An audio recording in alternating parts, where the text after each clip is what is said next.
जी बिस्मिल्लाहिर्रहमानिर्रहीम। आज की इस वीडियो के अंदर में हम आप लोगों की खिदमत में हाज़िर हैं। जैसा कि आप लोगों को पता है कि हम MS वर्ड के अंदर जो है काम करना सीख रहे हैं। जिस तरह पहले लेक्चर के अंदर हमने आप लोगों को फ़ॉन्ट से रेलिवेंट कुछ चीज़ें आप लोगों को बताई थी।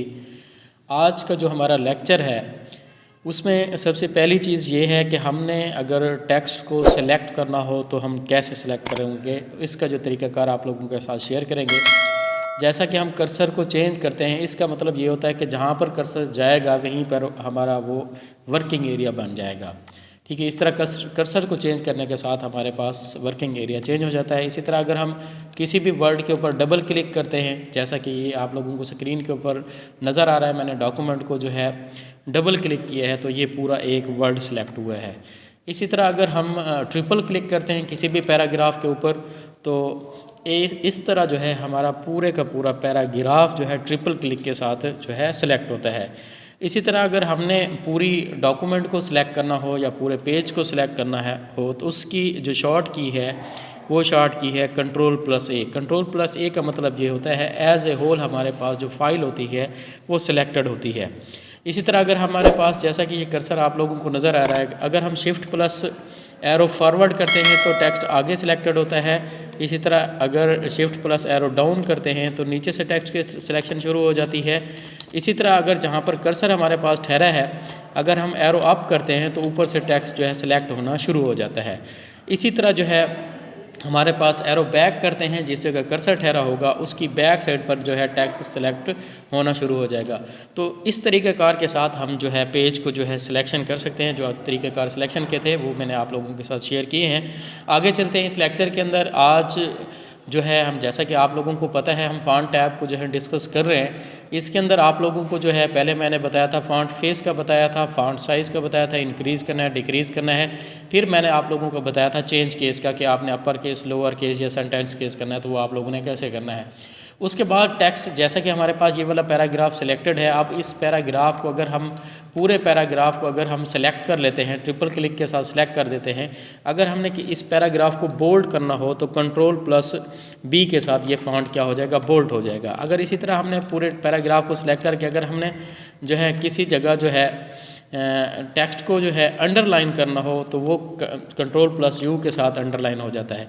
इसी तरह अंडरलाइन के अंदर अगर हमने वर्ड अंडरलाइन करने हैं, सिर्फ हम चाहते हैं सिर्फ वर्ड अंडरलाइन हो बाकी ना हो, वर्ड अंडरलाइन के लिए जो है Ctrl+Shift+W के साथ जो है सिर्फ और सिर्फ वर्ड अंडरलाइन होंगे और बाकी जो स्पेसेस दरमियान में होंगी वो नहीं होंगी। इसी तरह और पैराग्राफ में अगर आगे सेलेक्ट करता हूँ तो इसके अंदर अगर हमने टेक्स्ट को डबल अंडरलाइन करना हो, Ctrl+Shift+D के साथ हम डबल अंडरलाइन भी कर सकते हैं। तो ये अंडरलाइन करने के जो तरीक़ाकार थे वो आप लोगों के साथ शेयर किए हैं।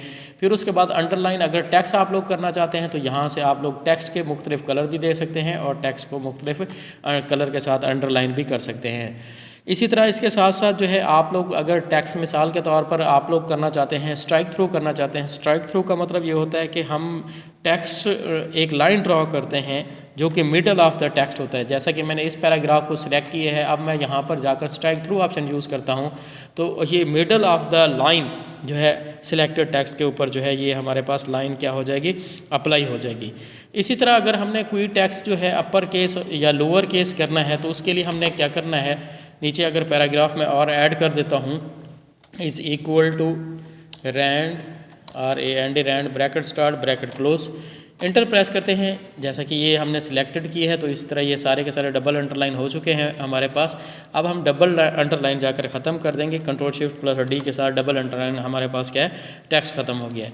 अब अगर हम टेक्स्ट मिसाल के तौर पर टेक्स्ट को करना चाहते हैं अपर केस, टेक्स्ट को करना चाहते हैं अगर हम यानी कि सुपरस्क्रिप्ट और या सबस्क्रिप्ट करना चाहते हैं तो हम उसको कैसे करेंगे। जैसा कि हमारे पास ये टेक्स्ट लिखा हुआ है, अब इस टेक्स्ट का सबस्क्रिप्ट का मतलब ये होता है कि हम टेक्स्ट की बेस लाइन के जो है नीचे अगर कोई टेक्स्ट लिखना चाहते हैं उसके लिए हम सबस्क्रिप्ट ऑप्शन यूज़ कर सकते हैं। इसकी शॉर्ट की है Ctrl+=। अब Ctrl+= मैं करता हूँ तो यहाँ से अगर मैं टेक्स्ट लिखता हूँ, मिसाल के तौर पर अगर मैंने यहाँ पर 1 टैब लिखा है, अगर मैं कोई और टेक्स्ट लिखने की कोशिश करता हूँ जैसा कि a quick brown fox JUMPS jumps over the lazy dog. अब ये टेक्स्ट जो है, ये टेक्स्ट हमारा सबस्क्रिप्ट हो चुका है। सबस्क्रिप्ट का मतलब यही होता है टेक्स्ट की जो बेस लाइन होती है उसके नीचे अगर हमने टेक्स्ट लिखना है तो ये इस तरह करेंगे। अगर इसी तरह अगर हम सुपरस्क्रिप्ट ऑप्शन यूज़ करते हैं, जैसा कि ये वाला पैराग्राफ है, अब इसकी मैं सुपरस्क्रिप्ट यूज़ करता हूँ, यहाँ से जाकर मैं जो है यहाँ से सुपरस्क्रिप्ट करता हूँ। सुपरस्क्रिप्ट का मतलब ये होता है कि हम जो हमारे पास लाइन होती है उसकी अबव साइड पर जो हम अगर डालना चाहते हैं, उसकी शॉर्ट की है कंट्रोल शिफ्ट प्लस प्लस है। Control shift plus plus, control shift plus plus का मतलब यही होता है कि हमने 2 दफ़ा जो है टेक्स्ट को यहाँ से क्या है सेलेक्ट करना होता है, ठीक है जी। या यहाँ से जाकर हम जो है सुपरस्क्रिप्ट ऑप्शन भी यूज़ कर सकते हैं। अब यहाँ से जाकर हम लिख देते हैं अ क्विक, जैसा कि आप लोगों को नज़र आ रहा है, सुपरस्क्रिप्ट करते हैं अ क्विक ब्राउन फॉक्स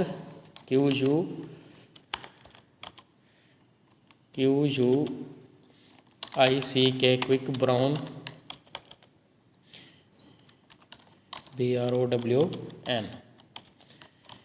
तो इस तरीक़ेकार के साथ हमारे पास ये टेक्स्ट क्या हो जाएगा, सुपरस्क्रिप्ट हो जाएगा। तो आज का हमारा जो वीडियो है वो हमारी फ़ॉन्ट डायलॉग बॉक्स के जो होम टैब के अंदर फ़ॉन्ट डायलॉग बॉक्स होता है उसके अंदर से कुछ चीज़ें हमने सीखी हैं। टेक्स्ट को बोल्ड करना है, इटैलिक, अंडरलाइंस, उसके बाद जो है स्ट्राइक थ्रू, सबस्क्रिप्ट, सुपरस्क्रिप्ट, और इसके साथ साथ जो है हमने सिलेक्शन की जो है तरीक़ाकार आप लोगों के साथ शेयर किए हैं। उम्मीद करते हैं कि आज की इस वीडियो के अंदर आप लोगों को जो है चीज़ें समझ आ गई होंगी। अगली वीडियो के साथ अल्लाह हाफिज़।